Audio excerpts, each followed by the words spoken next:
Yes, magandang araw po sa lahat at nagbabalik po tayo dito sa ating training ng mga bagong balabas or newly released units po ni Exatech. So, ngayon naman po ang pag-uusapan natin is yung isa rin sa mga bagong labas na refrigerators ni Whirlpool, itong two-door bottom mount refrigerator ni Whirlpool na ang model number is WF2B 290 RBPH. Okay, it is a 11 cubic feet two-door no frost refrigerator and HD inverter na bottom mount. Okay?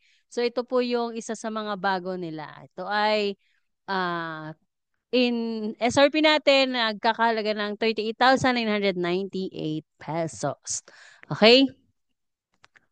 Then, ano nga po bang makikita natin sa unit na ito? Okay? So, katulad din ng naunang series na yung top mount, meron din po itong Zen Inverted Technology, multi-airflow, LED lighting, spill-proof tempered glass, vegetable and fruit crisper, large door beams, it is easy to use control panel, slim design, recessed handle, and reversible door opening. So, isa-isayin natin yan. Pero unahin na po muna natin kung paano nga ba pinangalanan itong unit na to, no? So, almost the same lang no yung naunang series natin na WF 2T. Ito naman is WF2B kasi W stands for Whirlpool. Then yung F is for the fridge. 2 is because two-door na ref din siya, pero letter B, bottom mount. Meaning, yung ating pong ref is nasa taas, yung freezer po natin, yung nasa baba. Yung ating pong, anong tawag dito? Reference is, yung picture mali. So, babaguhin na lang natin yan. Then, yung liters po natin, ulitin ko ha, ito po ay liter capacity, hindi po siya naka-cubic feet. Kaya malaki po yung makikita nyo na number. It's 290 liters. Okay? R stands for reversible door kasi ito pong pinto nito ay pwedeng i-reverse o palitan yung pagkakabukas niya ng pinto. B stands for the Onyx, black na color, and PH for the Philippine model. Kasi nga po, itong unit or itong pangalan din po na to na model is can be seen sa Singapore. Okay? Pero yung pinakadulo nila, imbis na PH, SG yung makikita ninyo stands for Singapore. Okay? So, ito yung mga features highlight. Iisa-isahin natin yan. Unahin na natin yung Zen Inverter Technology. So, itong Zen Inverter Technology na to, maririnig nyo siya in any brand, in any model ni Whirlpool, no? Basta meron siyang inverter. Mapa-aircon, mapa-ref, ayan, mapa-freezer, basta inverter po yung kanyang compressor or yung motor, meron silang i-incorporate na Zen inverter technology. Pero para saan nga po ba itong Zen inverter technology, no? Ang Zen inverter technology po is sinasabi na kapag ang operations daw nito, napakatahimik, okay? Hindi ganun kalakas yung vibrations ng motor natin, no? Na hindi ka nagigising o hindi ka nagugulat kapag mag-o-on siya or mag-o-off. Then, consistent cooling din siya and energy efficient. Kasi alam naman natin na ang mga inverters, 30% to 50% yung kaya niyang i-save na energy, okay, sa kuryente. Ganon din, itong pong unit natin na ito ay may multi-airflow, kung saan yung kanyang circulation ng lamig ng unit natin is maganda, okay? Mamaya makikita ninyo kung paano nga ba yung ikot ng hangin dito. Yan. Then, ito nga yung ating mga other features sa kanya. Yan. So, multi-purpose door bin. Meron din po siyang egg trays at meron din siyang ice trays. Then, ito, slim design na din siya, no? Pag sinabi nating slim design, hindi na siya yung masyadong malapad, okay? This unit is almost ano lang siya, 595 mm or 60 centimeter lang yung kanyang lapad, okay? Then, Pero yung capacity niya, yung kung titingnan nyo dito sa gilid, mas malalim. Okay? Yun. Then, ano nga, interchangeable na din yung door hinge niya, meaning pwede siyang i-reverse. Okay? So, naka-tempered glass na rin po yung pinaka-glass shelves nito and naka-spill proof na din siya. It can be adjustable in any level doon sa loob ng ating refrigerators. Okay? Capacity ng unit natin is this one. So, total liters po natin is 295 liters. Ang rated current po natin is 1.5 amperes. Ang power source natin is 220 to 240 volts. Naka 60 hertz na rin po tayo. Okay, rated power input natin is 120 watts and defrost power input is 150 watts. Okay, ang unit po na to ay gumagamit ng R600A na refrigerant. Okay? For the model and serial numbers, katulad nung nauna kong nabanggit nun sa isang series ni Whirlpool, ang model and specs, pati wiring diagram, makikita po yan sa likod ng unit. Pero yung ating pong serial number, yan, dito po yan makikita sa ref door. Yan, dito banda. Ayun. Ay, hindi masyado makita pero nandito po siya. Okay? So, para yung, kunyari, kung kailangan malaman ni customer kung ano yung serial number ng unit niya, okay, ni technician, upon visit for check-up, madaling makikita, okay, yung ating serial number. Kasi, hindi niya na kailangan iurong pa yung unit natin. Okay? Then, ito yung mga kasamang accessories ng unit natin. Bukod sa manual, warranty card, may kasama rin po itong dalawang egg tray at saka ice tray. Okay? Pero yung ice tray natin isa lang. Then, the hinge cover. Kasi nabanggit ko nga kanina, di ba? Reversible itong pinto nito. So, meron lang siyang cover na kasama kasi yung cover natin dito, hindi pwede ding ilagay sa kabila. So, kailangan may hinge cover siya. Okay? Pero tapos, sorry, dagdagan ko lang, na yung mga hinges nito, can be baliktad. Pwedeng ibaliktad. Okay? Para naman dun sa kabila, siya ikakabit. Okay? So, kung sakali. So, in any case na mag-request si customer na gusto niyang i-reverse yung pinto, meron tayong one-time ano doon, parang warranty for that na walang bayad. Then yung mga succeeding, yun, may bayad na po siya as labor. Okay? Yan, moving and installation, katulad din po na nabanggit ko dun sa mga previous natin ng mga refrigerators natin. As much as possible, upon delivery ng unit, make sure po na ah, hindi mo muna isaksak ni customer, no? Or mas maganda po, kunyari ngayon na-deliver, bukas na lang isaksak, okay? Para po makasure tayo na nakasettle na yung oil dun sa ilalim sa refrigerant, yan. Para hindi po natin, or hindi po tayo magkaroon ng issue regarding sa clogging, okay? Yan, yun. Okay? Yan. Then, ito naman po yung ating control panel. Ang control panel po natin, can be seen dito sa ating ref compartment. Ayan, nandito sa taas. As nasa ilalim kasi nito yung LED. Pero ito po yan, yung ating control panel. Then, dalawa lang naman yung pindutan dyan. Itong may letter C for the degree Celsius, for the temperature. Then, yung power button natin. Yung power button natin, pag in-on po natin yan, of course, mag-on yung ating pinaka-ref, ating controller. Pag in-off natin, syempre mamamatay din siya. Okay? So, patay po talaga siya. Parang naka-off. Okay, then, ayan. For this unit, meron tayong tinatawag na fast freeze. Ayan. Which is ito, yung fast cooling, yung may nakalagay na 3 seconds. Okay?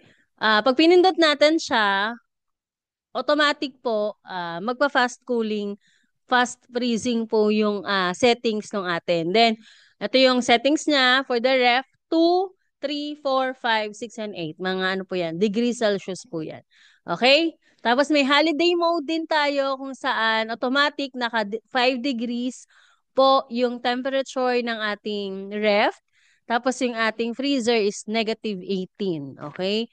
Yan, ginagamit yung ating holiday mode kapag kunyari magbabakasyon si customer, may ah tawag dito, aalis sila for the meantime, tapos gusto pa rin niya nakasaksak yung unit niya.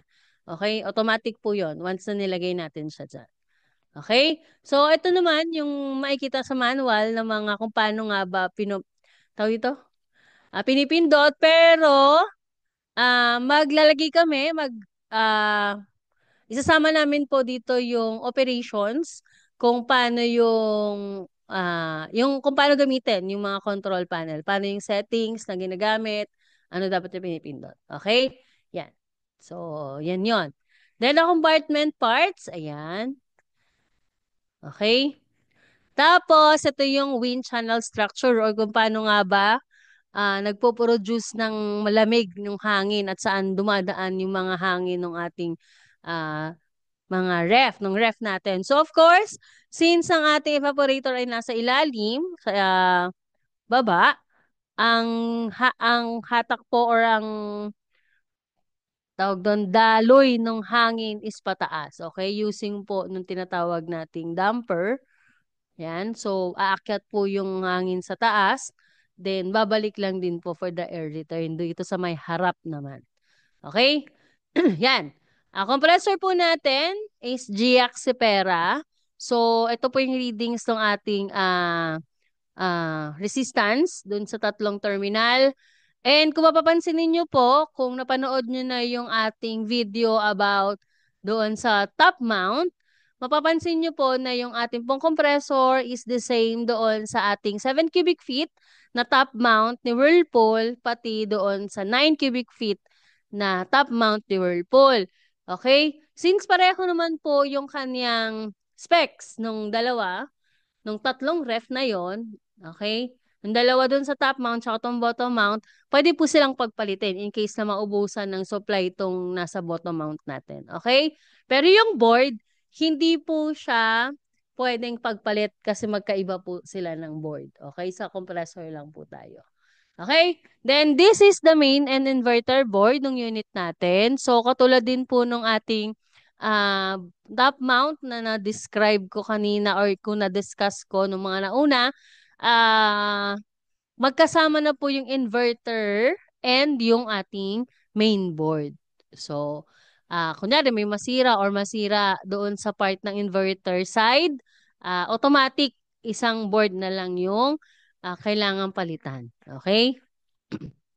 Yan. Ito naman yung pinaka-control panel natin, yung pinaka-UI board natin.